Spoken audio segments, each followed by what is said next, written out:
into the sky. Never let adventures pass you by. Be free and follow your crazy dreams. We're living our vision in the RV. Come ride with us and you'll be free.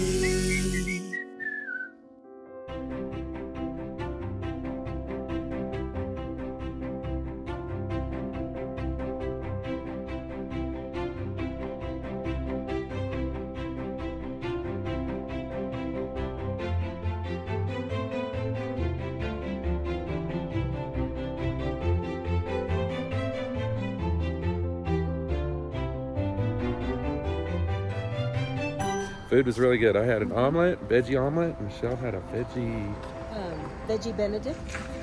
Both very good. The coffee was good. Nice and dark. I like that. nice and dark. Cream was mine, thank you. Very good place to have breakfast. So if you come here, we'd highly recommend it. Yes. Easily an 8 or better. Today's the day that we will be leaving Estes Park and moving on. But first, we're going to take a little tour at the Stanley Hotel. Another ghostly The tour. haunted Stanley Hotel. Ghostly hotel.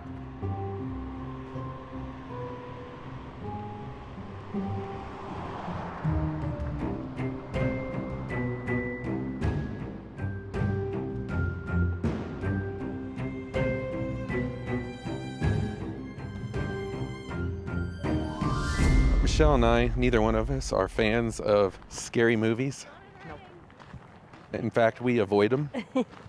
We don't mind But the thrillers, but we don't like the Yeah. really scary, gory. Right. But something intrigues us about places that are supposed to be haunted. During this tour, they said they do not allow video, photos only. So we're going to talk to somebody and see if we can't get an acceptance for the channel. If not, then we'll kind of do like we did with the Biltmore, where we had to do part of it as photos. Well, here we are. The Stanley Hotel was built in 1909 by steam-powered car inventor Freeland Oscar Stanley. It all started when Stanley was diagnosed with tuberculosis and, on the recommendation of the doctors, spent his summer in the Rocky Mountains where it was dry and plenty of sunlight. His health improved so much that he returned every year until he recovered in 1907, when he decided to turn Estes Park into a resort town with a hotel and concert hall.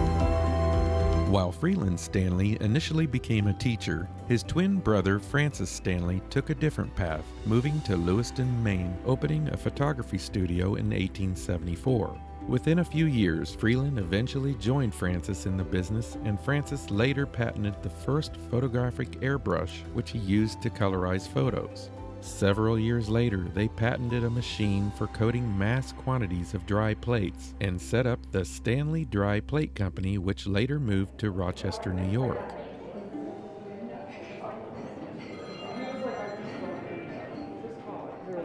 This is the dinner menu. We ate here for lunch last time. I have no idea what I had though. Yeah, too long ago. By the 1890s, that business had over $1 million in annual sales. However, the brothers abandoned photography when they became interested in automobile development and sold the dry plate business to George Eastman of Eastman Kodak for $500,000. That led to Francis and his twin brother Freeland starting the Stanley Motor Carriage Company, making their first car in 1897.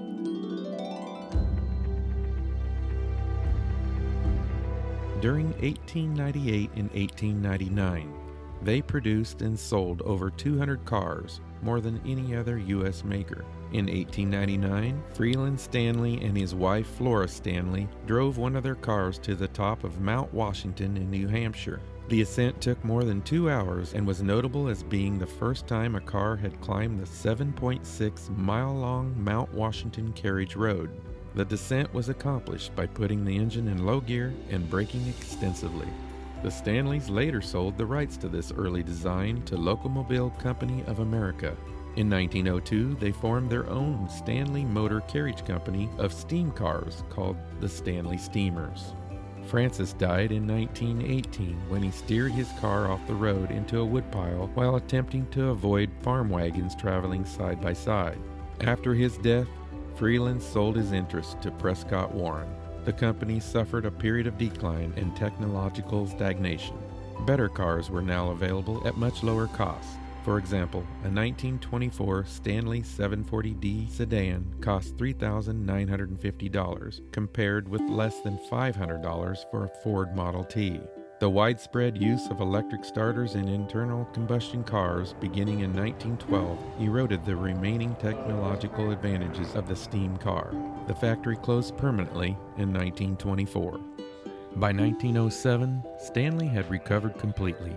However, not content with the rustic accommodations, lazy pastimes, and relaxed social scene of their new summer home, Stanley resolved to turn Estes Park into a resort town. In 1907, construction began on the Hotel Stanley, a 48-room grand hotel that catered to the class of moderately wealthy urbanites who composed the Stanley social circle back east, as well as to consumptives seeking the healthful climate. It'll be 272. After the tap, just tap right on that symbol. Stanley Chocolate Factory. Did you see it's open now? No, I didn't. It's called a Stanley Red. Red velvet, dipped in chocolate with white chocolate chips inside. Ooh. Yeah. Enjoy. The Stanley Hotel stood as a testament to the region's rich heritage, attracting guests from all walks of life, including some who may have never checked out. Referred to as Room 237 in The Shining. Here's Johnny. Here's Johnny. You're too creepy. The Stanley Hotel's Room 217 was where Stephen King and his wife stayed while he wrote his next book. Up until 1911, things at the Stanley Hotel were going well. The hotel was alleged to be one of a few in the world that was powered only by electricity. Soon, the lack of available power induced the 1911 installation of an auxiliary gas lighting system. On June 25th of 1911, the day after the pipes had been filled, a massive explosion occurred and injured a maid named Elizabeth Wilson and several waiters and damaged the hotel structure. Although Elizabeth survived, the explosion took the floor out from under her and she landed in the McGregor dining room, breaking both her ankles. After Elizabeth passed away, her spirit is said to have remained. Unmarried couples that share a bed complain of feeling an unseen force wedging between them as they sleep. Are they good? These people want to know if they're worth getting. Get it. Get it? Get it. Do it. There's a lot of paranormal hubbub said to be happening in this famed concert hall. Paul, one of the well-known ghosts haunting the Stanley, was a jack of all trades around the hotel. Among his duties, enforcing an 11 p.m. curfew at the hotel, which could be why guests and workers hear being uttered late at night. The area is also a favorite spot for hotel founder Flora Stanley's ghost to play the piano. A construction worker once reported he felt Paul nudge him while he was sanding the floors, and tour groups on the Stanley Ghost Tour have reported he flickered a flashlight for them. Another ghost known to wander about Concert Hall is Lucy, who quite possibly was a runaway or homeless woman who found refuge in the hall. She entertains the requests of ghost hunters, often communicating with them with flashing lights.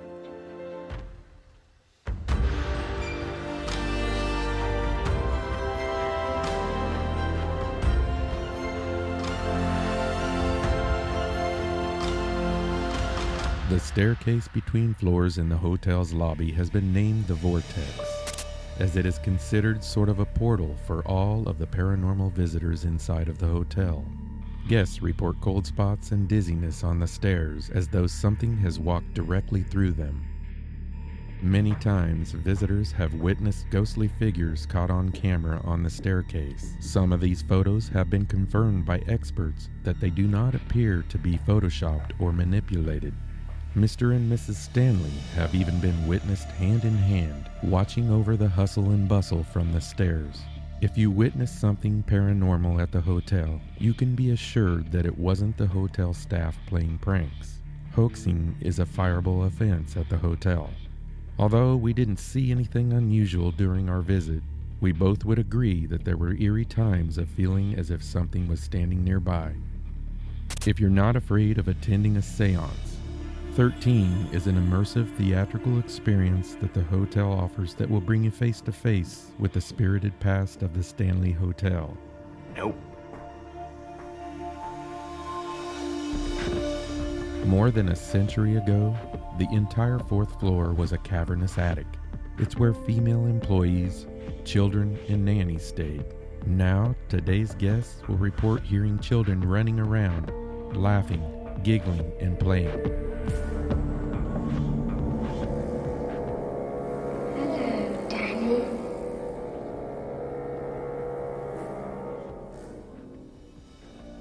Come and play with us. You get a badge of bravery for staying in any room on the 4th floor, but bonus points if you can book room 428. Guests have reported hearing footsteps and furniture moving about. The real haunt in this room, though, is a friendly cowboy who appears at the corner of the bed. It isn't real.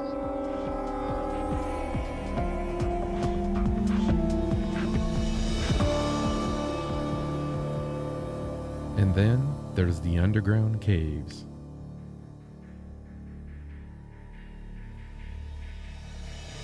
If you get a chance to go on a tour visiting the underground caves, your tour will come to an eerie halt.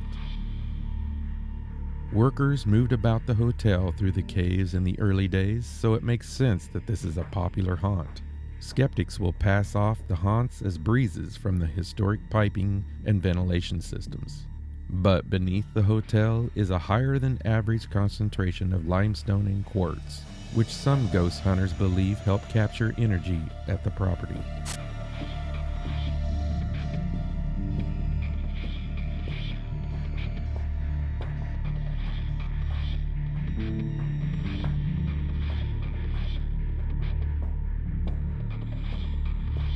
The Stanley Hotel was also the location for the hotel and screwball comedy Dumb and Dumber. The film follows two friends, Lloyd and Harry, played by Jim Carrey and Jeff Daniels. During filming, Jim Carrey stayed at the Stanley Hotel in room 217. However, he only stayed for a few hours and left, totally spooked by the events that happened inside.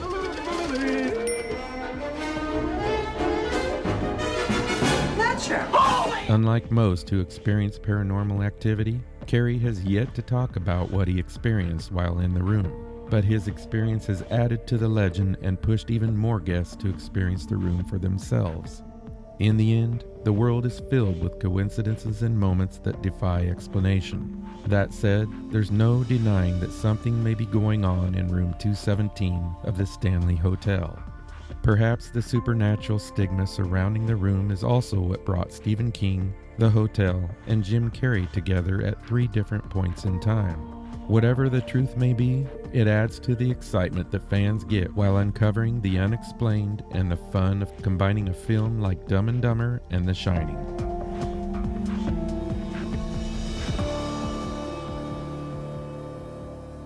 Very interesting. Highly recommend. It was just an hour long. A lot of times the people during the tour will have experiences, see spirits. The most interesting thing that I got out of it was Jim Carrey. Yeah. When they filmed the Dumb and Dumber here, he stayed in room 217 and he came down, was it one morning? 3 in the morning. 3 in the morning, demanding he wanted to check out. He didn't want to come back at all. And for other parts of the movie, he said if there's any part of that has anything to do with the Stanley, I'm not doing it. He says, I'm never going back there. Something happened to him in that room, and he didn't tell anybody. He was just very upset about it. And she said, nor can you, like, if you ever interview him, he won't say anything about it. So Huh, interesting. Probably doesn't want people to think that he's crazy, I'm guessing.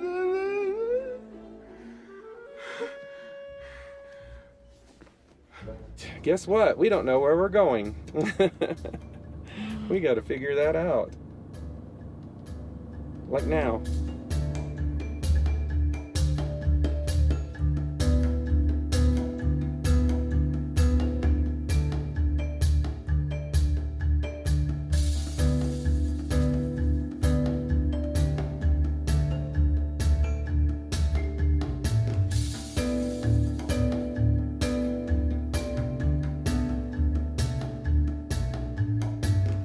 Stopped here at Safeway. Believe it or not, Estes Park does not have a Walmart. I was kind of surprised with that.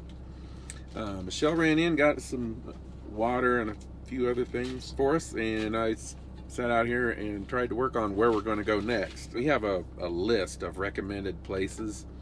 If we think of it at the time, sometimes we will try to use some of these recommended places from you, our viewers. No more nice hotels. We did that, kind of celebrate Michelle's birthday early. We use that as an excuse anyway. yeah, right. Because we're going to do something else for our birthday too.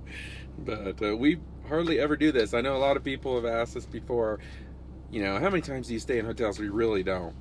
We can probably count on, you know, the total over the last 2 years plus. How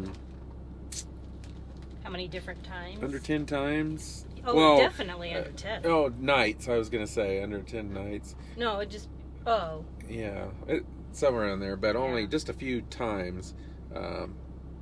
Couple times that we had to. Because I don't think any over 3 days max, right? Yeah, I don't think so. No, but not very often. But it is kind of nice just to break it up once in a while. The thing we don't like is packing everything up and packing it in. So we got to come up with a better plan on having everything readily available if we want to do that more often at any point. But all right, I'm done talking. We got Promise. a plan. We got a plan, somewhat. And we'll figure out the rest of the plan It's later this week. It's an open-ended plan. Definitely. All right. We may do something really exciting this weekend. I got an idea. Uh-oh. Makes me nervous. Haven't heard that word since we lived in Iowa, have you, idea? We give it our best, but sometimes we need to stop to see what we have assessed. I'm grateful about everything because we have been working hard right from the very start. Thought we get this far, but now it's time for us to stay out until it's late.